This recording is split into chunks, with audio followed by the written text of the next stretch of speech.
السلام عليكم ورحمة الله وبركاته. أحبتي في الله متابعين قناة تفسير الأحلام مع رانيا، هقدم لكم النهاردة تفسير رؤيا البراز في المنام للحامل. يشير حلم البراز بالنسبة للمرأة الحامل إلى الرزق الكبير، ويدل على تيسير أمور الولادة بدون صعوبات وآثار سلبية.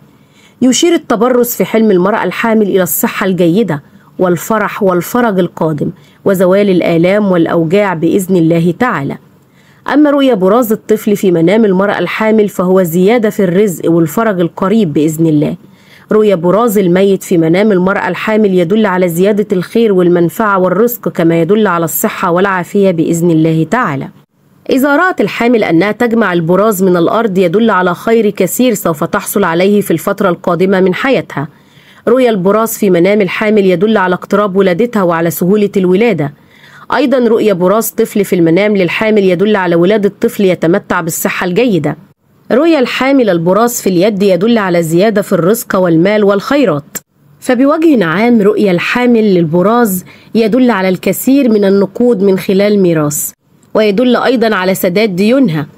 البراز في منام المرأة الحامل يشير إلى زوال المرض والتعافي من كافة صعوبات فترة الحمل التي سببت لها التعب منذ بداية الحمل.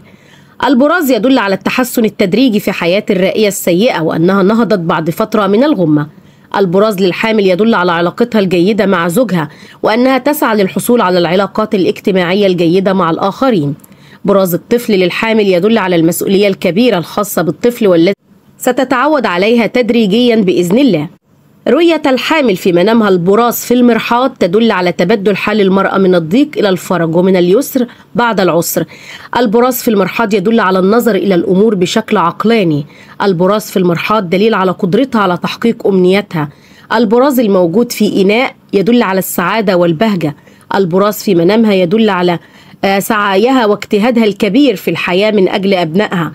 رؤيا البراز للحامل يدل على الاستماع للأخبار السارة. البراز على الملابس يدل على ضائقة مالية.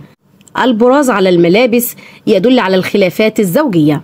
وإلى هنا تنتهي حلقاتنا، ونلقاكم في تفسير جديد. فلا تنسوا دعمنا دائما بالإعجاب بالفيديو والاشتراك في القناة وتفعيل الجرس ليصلكم دائما كل ما هو جديد لنا. إلى اللقاء، والسلام عليكم ورحمة الله وبركاته.